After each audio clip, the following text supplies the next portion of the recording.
And again, I think, as far as hotels, your larger hotels, they're going to suffer more than a small B&B, because they don't want to be around all those guests. And so this is a little more private. It's a little more, yeah, point. Yeah, I think that'll be real timely still during the sale of this property, because COVID won't go away at that time. And the hotels are not going to have that safe zone like a B&B can have.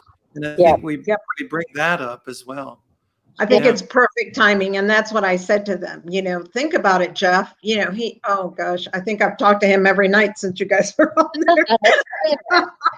And I said, just calm down. Okay. So, but anyways, I think, and also I think Jeff has finally come to the realization, hey, listen, if we get a $900,000 offer, you guys better just take it, and be done with it. Okay. Otherwise, we're going to be sitting there another year. And that's what I said to them. Do you want to be sitting there another year?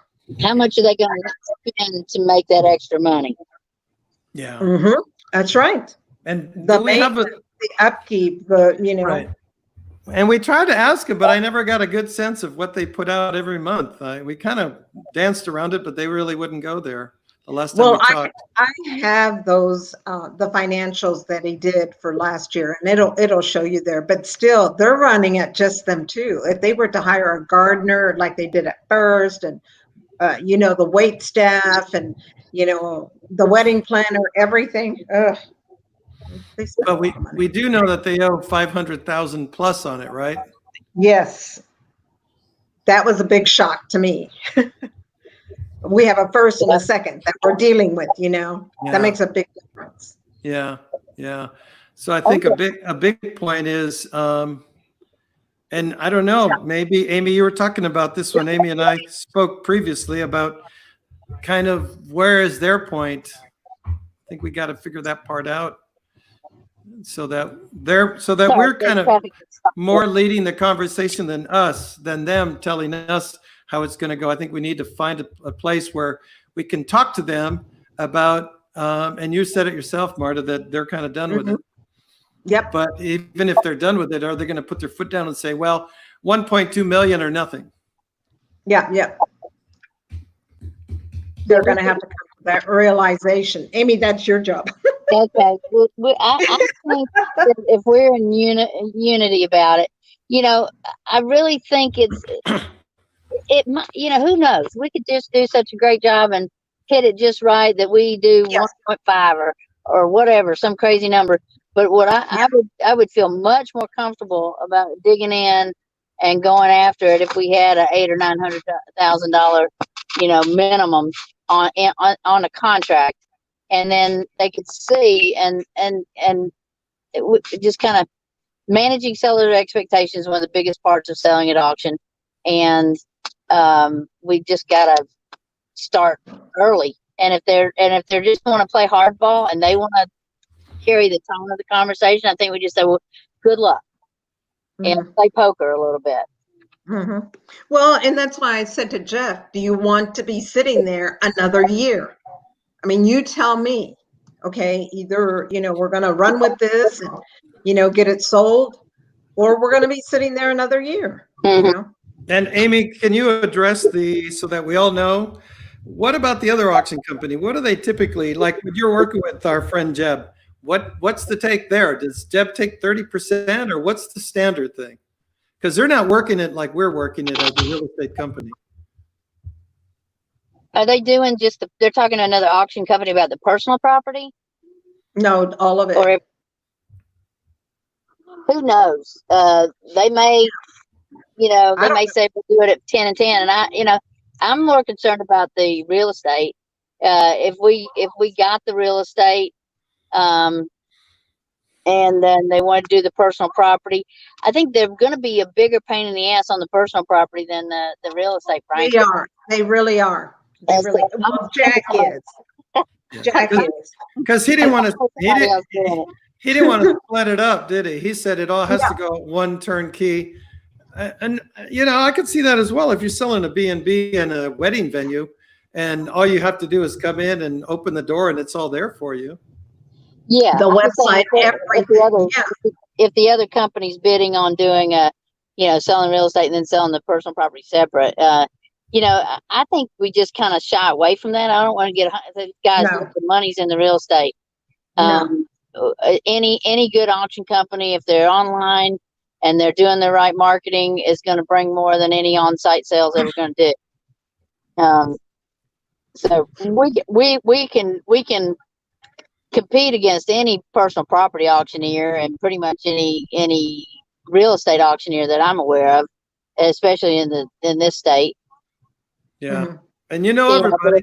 We know And them. if they're bringing in like Legacy or Elite Auctions or any of those big grand estates, any of those that do high end, they're going to ask for $100,000 in ad money.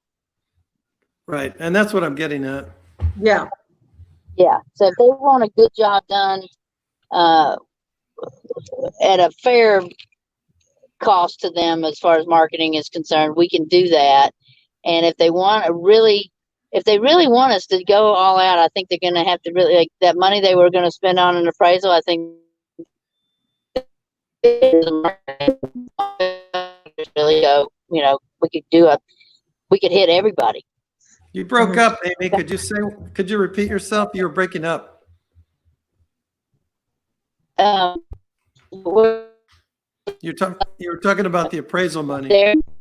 You're still breaking. There you are. Okay. Oh, if they were to sink, a nice chunk of money into the marketing, I mean, we can do it for, $3,000 or whatever. But if they really want a big bang, then, they can throw a little more of that money towards marketing and because it's easy to spend, it's easy to spend $1,000 on a Facebook campaign that will generate more than just about anything. And if you want to add in the Wall Street Journal or the Business Chronicle, you're looking at, $700-800 anyway.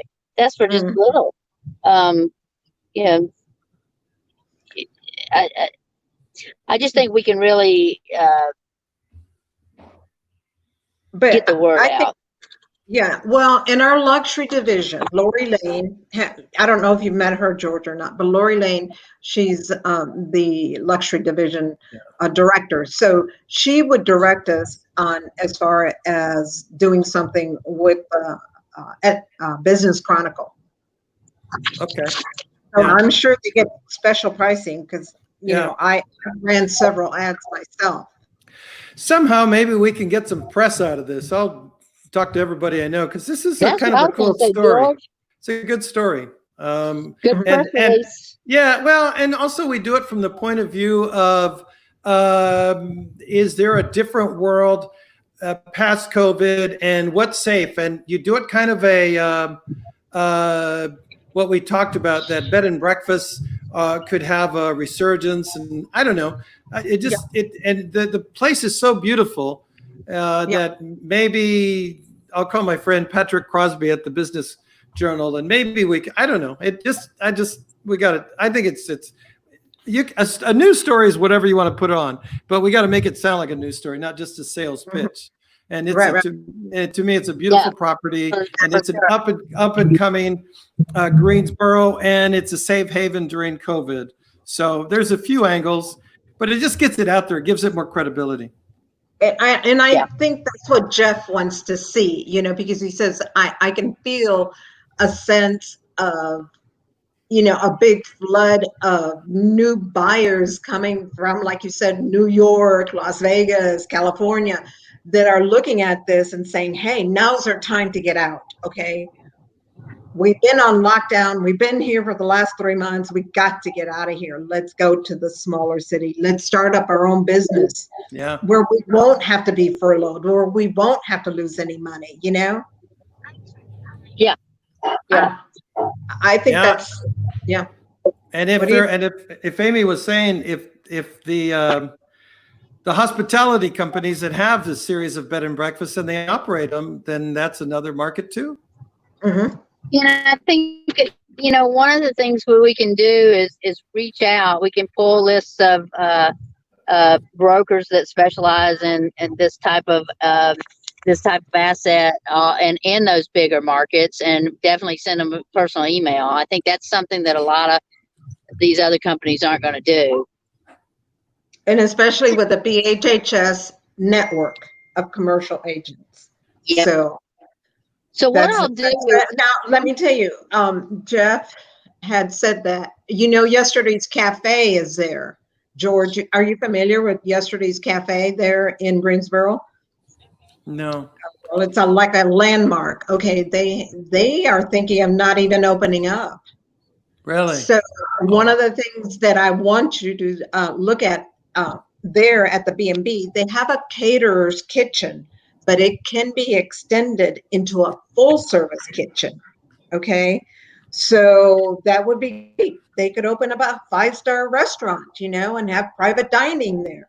So they could be open 7 days a week instead of just entertaining, the wine events, the weddings, and I mean, it could be everything, So if they don't, restaurant. Yeah, because the only other restaurant that's there is a small little restaurant that only seats like about 15. So if yesterday's cafe doesn't open, In the whole town of Greensboro? We need to Wow. find Well, you've got Chick-fil-A and all of those and everything, but as far as yeah. we would have to go.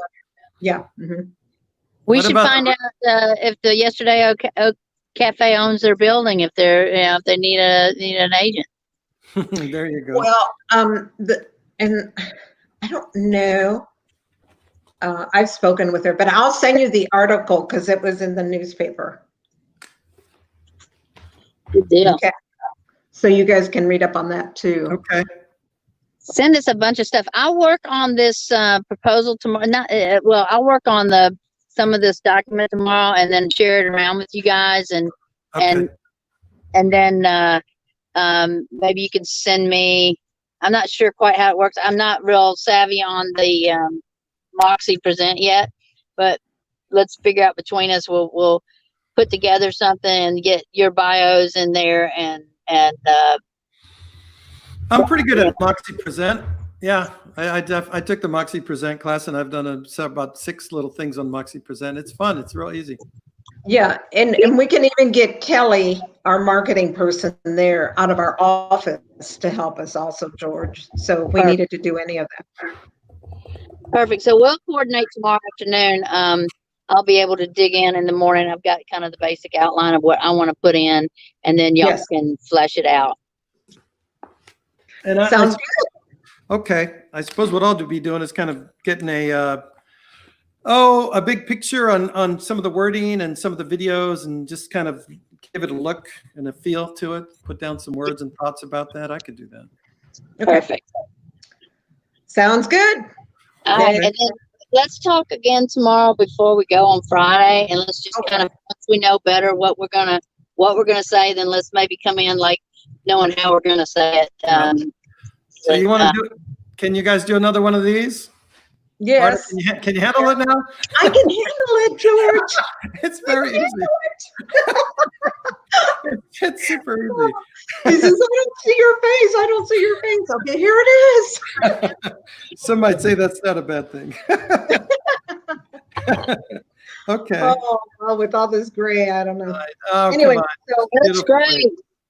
Well, so George, I sent you and Amy when we first started to talk about this a bunch of attachments and on everything. Do you want me to resend them again, or you have those? I've been downloading everything into one file on this specific property, so I've been putting everything. George, is it in a Dropbox or just emails? Just emails. Have you been, Amy? What's your email you're getting them at, though? Because I think Marta, have you been sending them to Amy at BHHS? Well, see, Amy.Martin at BHHS. And so there is another Amy Martin. And she goes, I think you sent this to the wrong Amy. It's amymartin.auction at BHHS. There you go. And, so I'll go through what I have, and then is there a Dropbox that we can share on this so we all have the same, we're looking at the same stuff? I can put it into the OneDrive, the BHHS OneDrive. I don't have Dropbox. Do you, George? I do, but I also have the VHS. Maybe we could share it that way. The OneDrive would, yeah. I got OneDrive. Yeah. Mm-hmm. And all the professional photos are there, and the virtual tour and everything are already in the OneDrive. Okay. We'll figure it out. Yeah. Yeah, for sure. So what time tomorrow? Same time? 4 o'clock? Or Amy, are you going to be good for that other thing we need to do? Yes, at 2. Yeah. Yeah, So what time you want to do this? 4 o'clock tomorrow, Marta? that sounds good. I better get going early in the morning. Tomorrow's 11th. Yes, 4 p.m. Okay. Yes. All right. I'll send another invite like this. I like this. I like this StreamYard. I think it's a fun, easy way to. Yeah, it's a good. It's now that we've all once you've figured it out, it's pretty easy. Okay, guys. So then we'll chat again tomorrow. See you then. Thanks so much. Okay. Thank you. Thanks, Amy. Bye. Bye. Good night.